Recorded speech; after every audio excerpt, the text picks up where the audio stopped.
Sahan sa cabinet.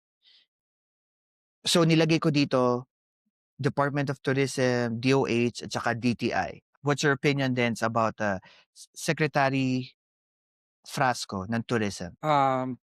Based na rin sa mga ano 'no, mga naririnig kong, iba't ibang vlogger tsaka, citizen na rin ng Pilipinas. This 2025 lang alone, hindi ko naman sinasabing noong 2024, 2020. This 2025 alone parang, hindi naging sorry, to say pero parang hindi naging visible yung, um, Department of Tourism, yung mga turista or maengganyo nila Ouch. lalo yung mga turista na pumasok dito sa bansa natin. So yun yung naging problema, naging sorry sorry sa term pero parang naging lame.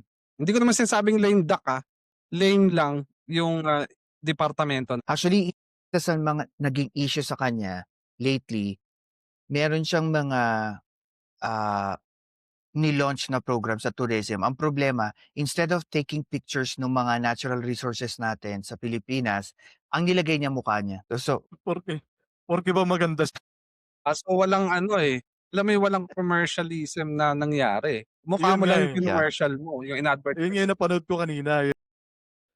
Bakit nga ba kasi yung mukha niya kailangan ipakita, dahil ba maganda siya? Hindi naman siya yung pupuntahan dito ng mga turista, eh. Ay, issue based Sabi tayo, daw mhm.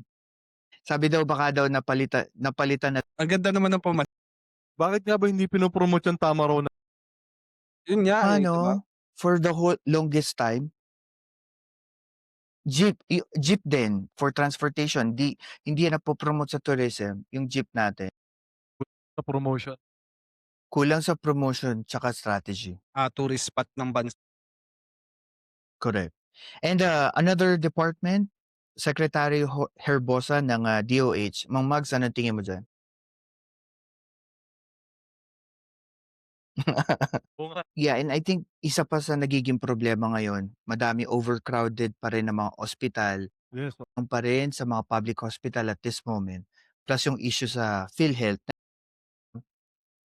binato kay Secretary Brosa and alam mo yun din yung problema sa panahon natin 'pag hindi nagva-viral at hindi napag-uusapan, hindi siya talaga ano, 'no, effective. Hindi nalalaman ng and, I think yan ang, yeah, I think yan ang Sinira I think under niya ang PhilHealth, 'di ba? Sa Yes. Department of kaya nga yun yung isa, yung isa sa controversy na